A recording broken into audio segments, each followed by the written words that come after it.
எனக்கோ 5 ஆகிவிட்டது. வந்து என்னை திருமணம் செய்ய வேண்டும். பரமேசா என்னையே நினைத்து பூஜை செய்திருக்கின்றாருமா மகேஸ்வரி. அப்படி இருப்பதால் இதோ நம்முடைய கைலாயத்தில் சப்தரிசியில் இருக்கின்றார். நான் அதற்காக சென்று சீக்கிரம் அழைத்து போயிட்டு அப்படி சப்தரிசிகளை அழைக்க இதோ சப்தரிசி தர்பார் கதை தொடரும்.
சப்தரிஷிகள் நன்றாக புரிஞ்சுக்கொண்டாயா? அப்படியே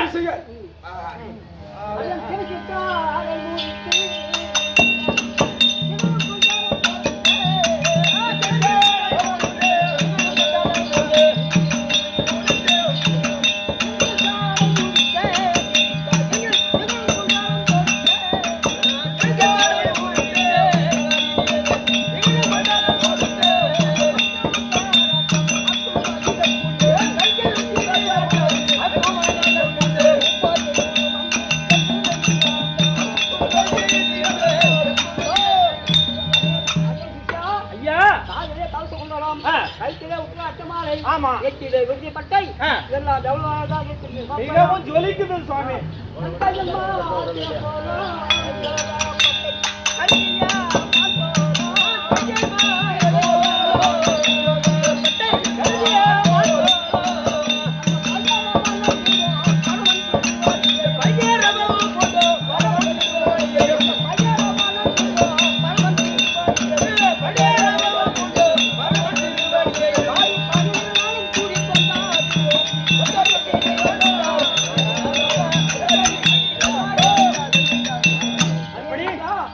கையில் மாத்திர போதும் எங்கு சென்றாலும் வீட்டுக்கு செல்ல வேண்டும்.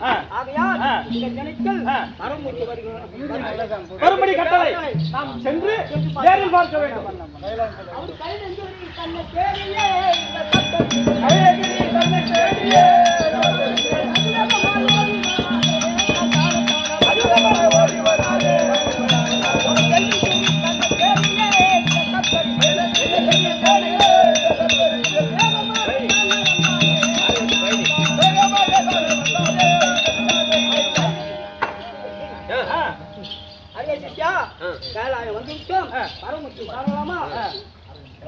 சுபாஜயம் பழையனூர் நகரத்தை சேர்ந்த பழனி என்ற நண்பர் இதோ சத்பரிசாக நடிக்க பொண்ணுடிக்காக 100 ரூபாய் கொடுத்துள்ளார். அவர் வங்கில் இறைவன் இருந்து ஒன்று கொடுத்து 9 பெருக வேண்டும் என்று அந்த அப்பனை பிரார்த்திக்கின்றேன். சுபாஜயம் இந்த காட்டுப்பாக்க நகரில் வாழக்கூடிய ராஜா என்பவர் இதோ தாத்தாவாகிய பொன்முடிக்காக 100 ரூபாய் கொடுத்துள்ளார். அவர் வங்கில் இறைவன் இருந்து ஒன்று கொடுத்து 9 பெருக வேண்டும் என்று அந்த அப்பனை பிரார்த்திக்கின்றேன். சுபாஜயம் எப்படி சப்தரிஷியார் இருமானாகிய ஒன்றே அற்புத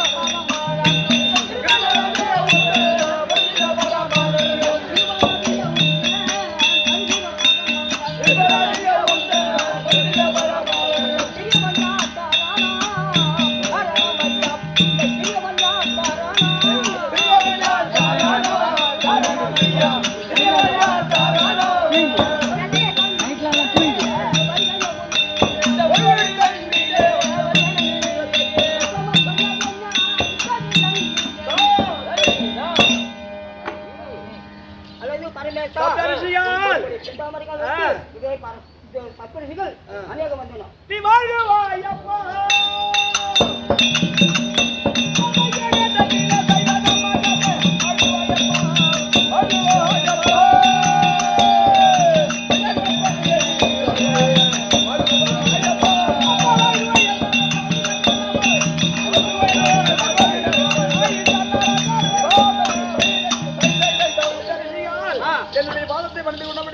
என்னென்றைக்கும் நீடோடி காலம் வாழ்ந்திருப்பார். சப்தரிஷியால் சப்தரிஷிகள்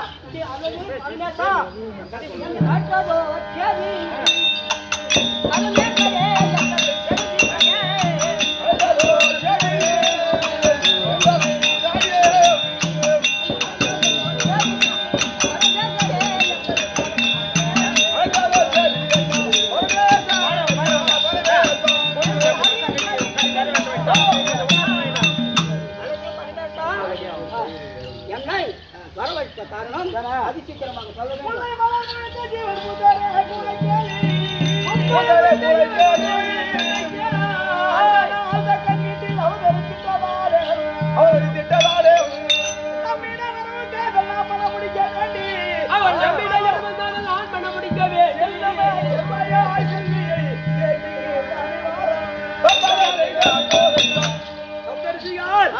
இதோ சக்கர என்பவன் தவம் செய்து ஈஸ்வரி மகளாக பிறகு செய்திருக்கின்றார்.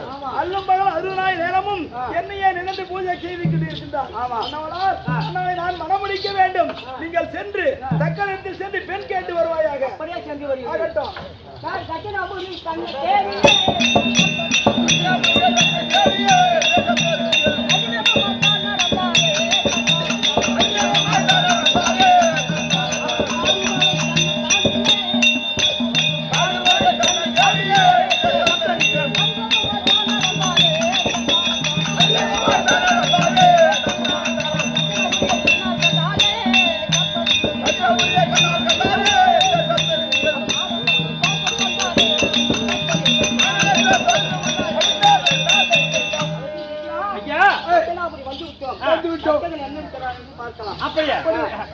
சுபாஜயம் நம் பழையனூர் நகரத்தை சேர்ந்த காலம் சென்ற சக்திவேல் அவருடைய மனைவி வசந்தா என்ற அம்மையார் இதோ சப்தரிஷியாக நடிக்க பொன்முடிக்காக 100 ரூபாய் கொடுத்துள்ளார். சுபாஜயம் அதே பழையனூர் நகரத்தை சேர்ந்த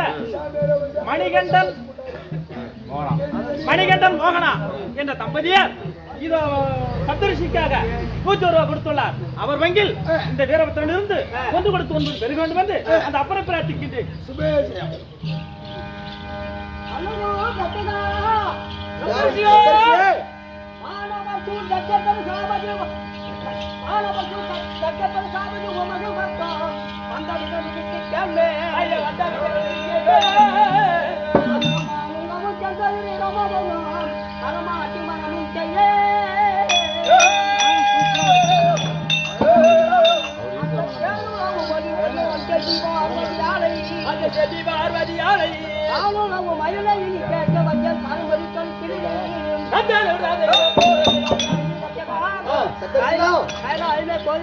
வரக்கூடிய பரமக்கடவுள்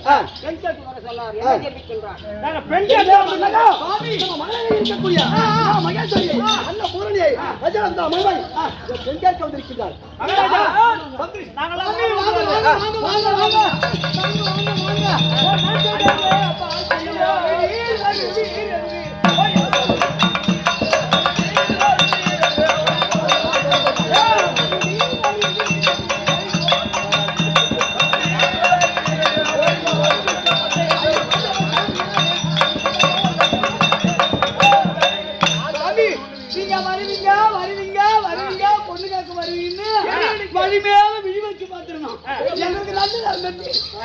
சந்தோஷமா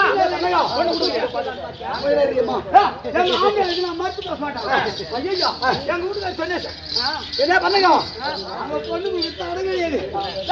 எங்க வீட்டுக்காரங்க நான் சொல்ல மாட்டேன்.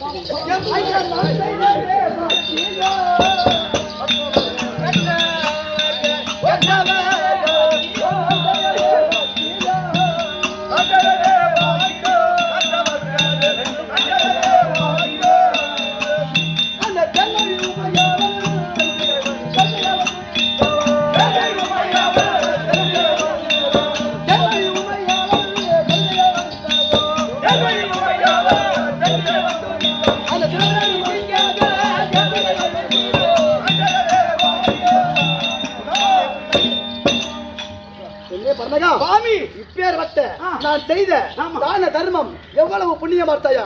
நீ செய்ததாமா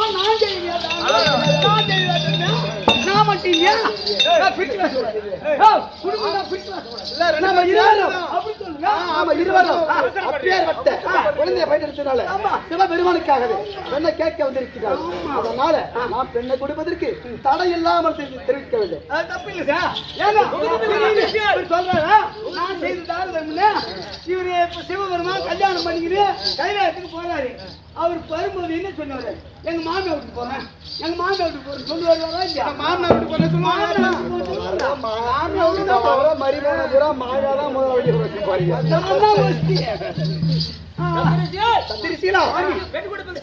நான் உனக்கு பரமக்கடவுளுக்கு பெண் கொடுப்பதற்கு எனக்கு சம்மதம் மனப்பூர்வமாக. அதனால நீங்கள் எந்த நாள் தேதி அத்தனை நீங்களே குறித்து சொல்ல வேண்டும். மகாராஜா சொல்றதெல்லாம் சரிதான். பொண்ணு கட்டிக்கிட்டா அதை முதல்ல கேட்டு சொல்லு. என் பொண்ணு என் கீழே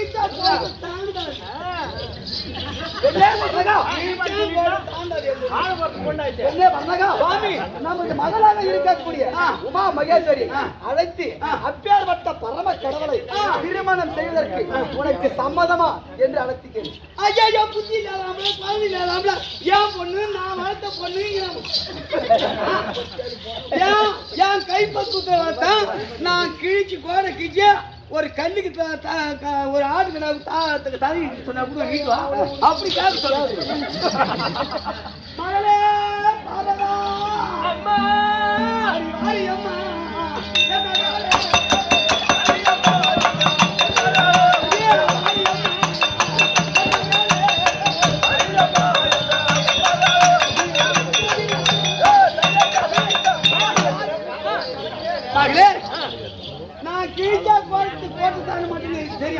இருந்தாலும் ஒரு வார்த்தை இருமா என்ன இருந்தாலும் ஒரு பொண்ணுக்கு முடிவு நான் தட்டேன் வளர்த்தேன் தூக்கி சீராட்டேன் பாராட்டேன் எல்லாம் செஞ்சான்.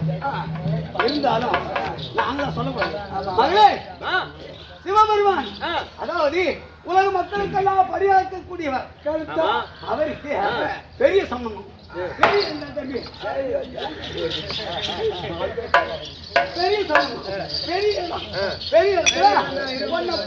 வந்திருக்காங்க. உனக்கு அந்த சிவபெருமானை உயர்ந்த இடத்துல கல்யாணம் பண்ணி மணமுடிக்க சம்மதமா என்று கேட்கின்றார். ஆமா. அம்மா, நான் பிறந்த முதல் இன்று வரை அண்ணன் வரை சிவலிங்கமாக வைத்து பூஜை செய்து வருகின்றேன். ஆமா. மணக்க எனக்கு சம்மதம் அம்மா. கேட்டியா கேட்டியா பொண்ணு ஓட்டி பொண்ணு ஒத்து தங்கள் திருமணம் பெண் கொடுப்பதற்கு எனக்கு சம்மதம். கேட்டாரு முகத்தெல்லாம் நீங்க பிடிக்க வேண்டும். அப்ப திருமணம் எங்கள் வீட்டுல அல்லது உங்க வீட்டுல? எங்கள் வீட்டுல திருமணம். திருமணம் தட்சிணாபுரியிலே. தட்சிணாபுரியிலே திருமணம் பங்குனி மாதம் 9ஆம் தேதி ஒரு வாரம் கடக லட்சணம் சூரிய உதயா மகத்துவம் வைத்திருக்கின்றேன். நிர்பம் எழுதுவதும் மண்டல அலங்காரம் செய்வதும் உன்னுடைய கடமை. நான் மாப்பிள்ளையோடு வருகிறேன். அப்படியே சென்று வாருங்கள். பெரும் மாப்பிள்ளை வச்சுட்டாங்க தாலி கூட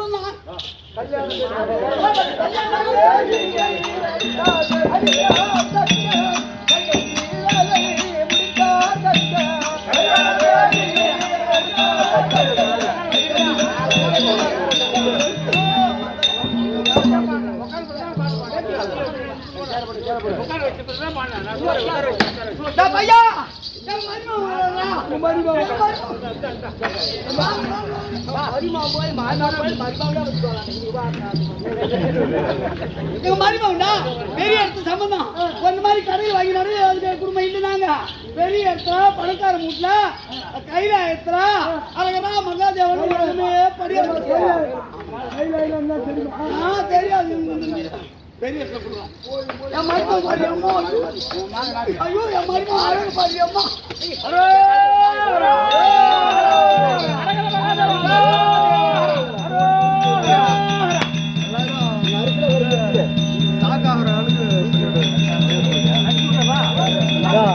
மூணு பேர் கரெக்டா வந்து நின்றுங்க.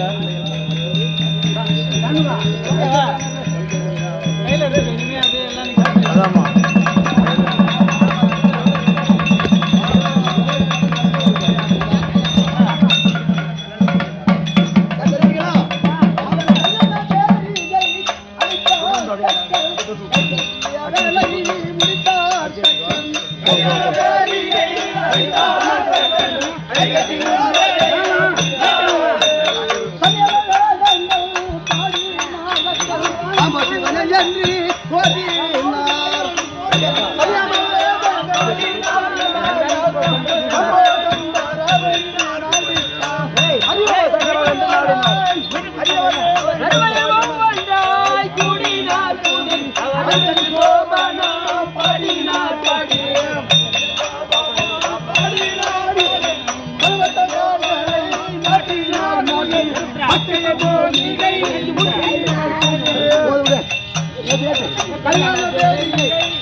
இவர் தான் பப்பு முருகன்.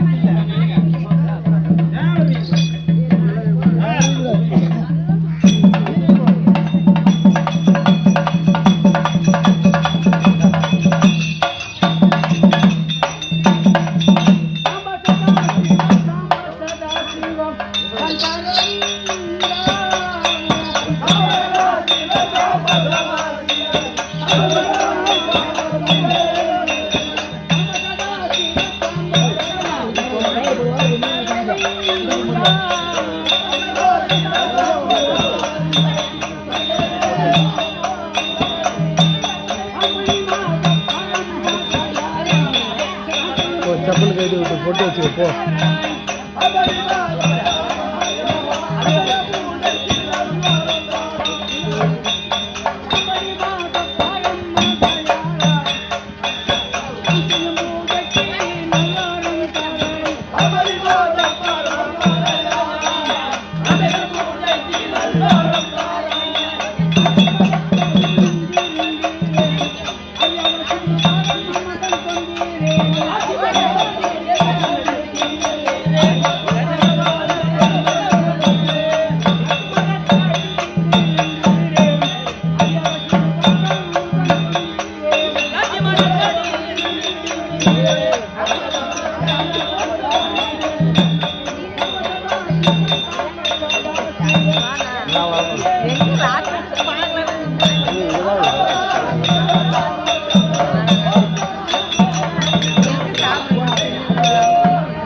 எனக்கு திருமணம் செய்து வைத்தீர்.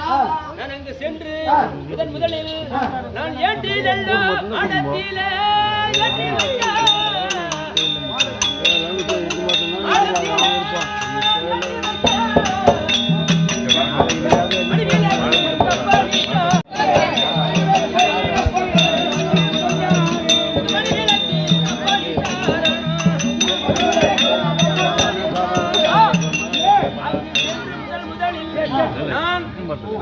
ஏற்றி வைத்து பேச்சு முதல்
உடவிலக்கு பொன்னால தந்திருக்கின்றோம்.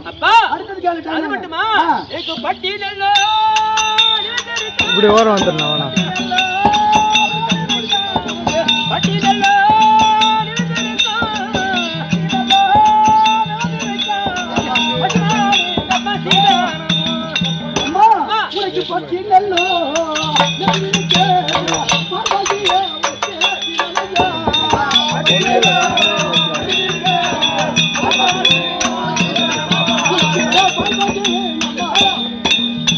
பட்டி நிறைந்திருக்க உனக்கு பால் பசுவு சீவனை தந்திட்டமா?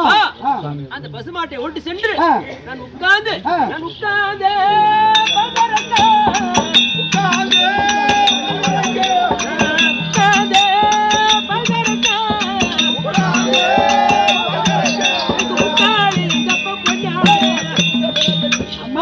அந்த பசுமாட்டை ஓட்டு சென்று உட்கார்ந்து பால் கறக்கு முக்கால் எனக்கு பொன்னாலே வேண்டுமாப்பா. உனக்கு உட்கார்ந்து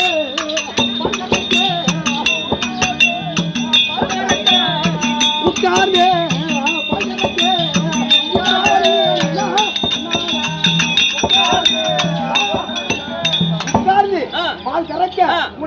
காலி ஒன்னால தந்திருக்கேன். அந்த பாலை கறந்து ஆமா. காய்ச்சி ஆமா. உரையிட்டு ஆமா. உழுது விடுத்த பின் ஆமா. என்ன செய்வாங்க? கடைவாங்க. எம்மா சாந்து கொண்டு வந்தாரைக்க. சாந்து கொண்டு வந்தாரைக்க.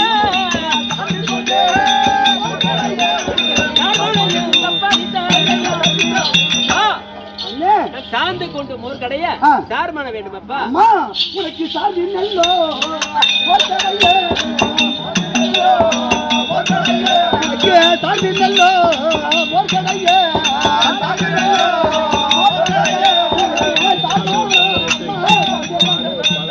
உனக்கு சார்ந்து போர்க்கடைய ஆ. சார்மானம் இதை தந்திருக்கோமா? அப்பா, அது மட்டுமா? நீங்கள் கொடுக்கக்கூடிய ஆ. பொருட்களே வெப்பருக்கு ஆ. எனக்கு வாங்கி வைக்கோ வீராவா. வாங்கி வைக்கோ வீராவா.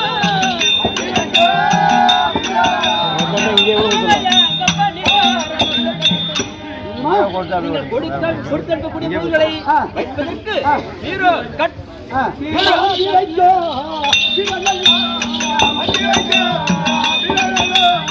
வாங்கி வைக்கோ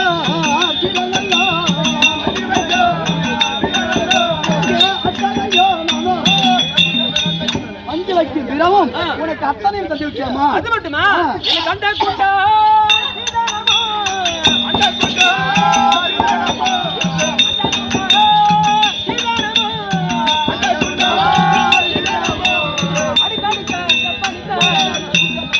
அப்பா, அம்மா, நான் அங்கு சென்று ஆ. குடும்பம் செய்வதற்கு ஆ. அண்டா குண்டா ஆ. எல்லாம் வேணுமப்பா. அம்மா உனக்கு அடிக்காதேக்கா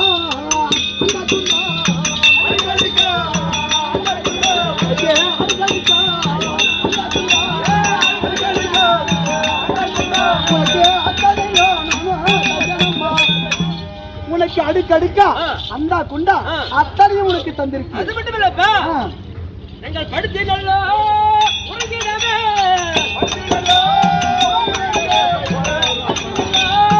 உறங்கிடவே.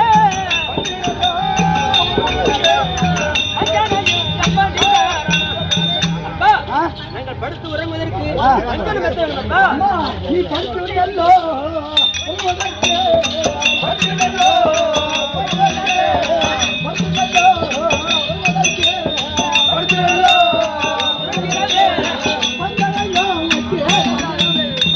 படித்து உறங்குவதற்கு உனக்கு பஞ்சாங்க தந்திருக்கியம்மா?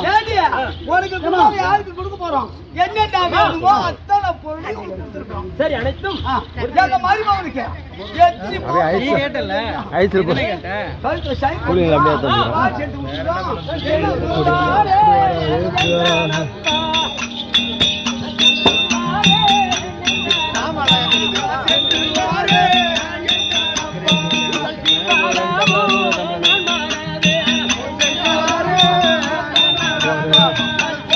இப்படி வந்தா இப்படி வர, இப்படி வந்தா இப்படி வர.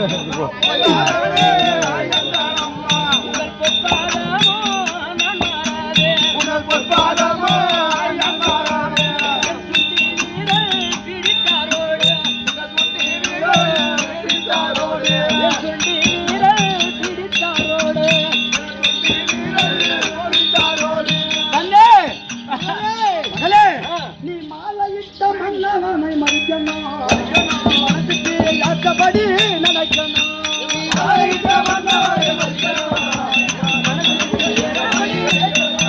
நீ மாலையிட்ட மன்னவனை மறிக்கணும், அவர் மனசுக்கு ஏற்றபடி நடக்கணும்.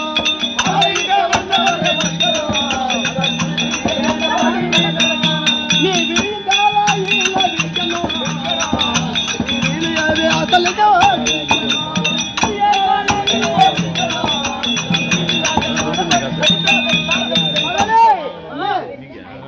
மாலையிட்ட மன்னவரை மதிக்கணும், மனசுக்கு ஏற்றபடி நடக்கணும், விடியும் காலையில விதிக்கணும், வீடு வாசல் சாணம் தெளிக்கணும்.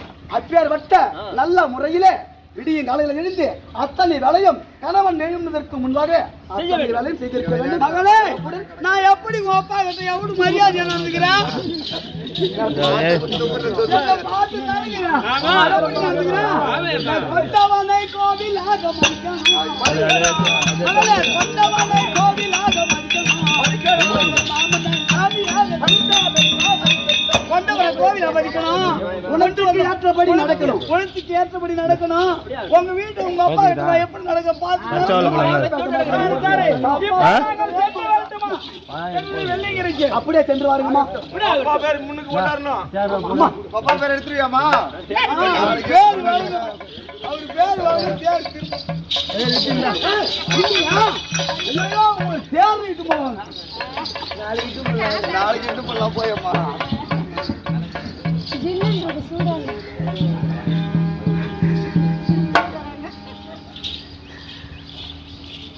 பத்தரக்காரா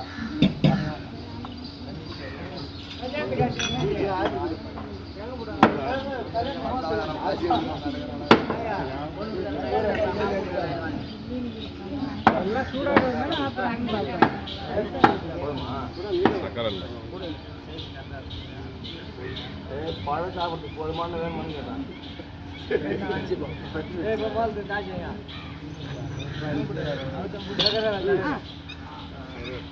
ஏய் என்ன பண்ற?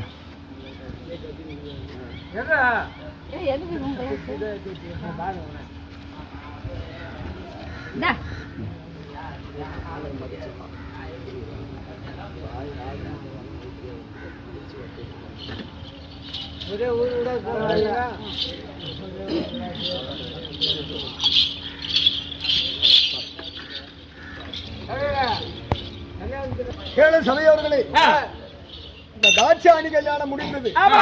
ஆனால் ரவிக்கு பிற்பகுதி இதோ தட்சகன் வேள்வியாக தட்சகன் யாகத்தை முடிக்க வேண்டும்.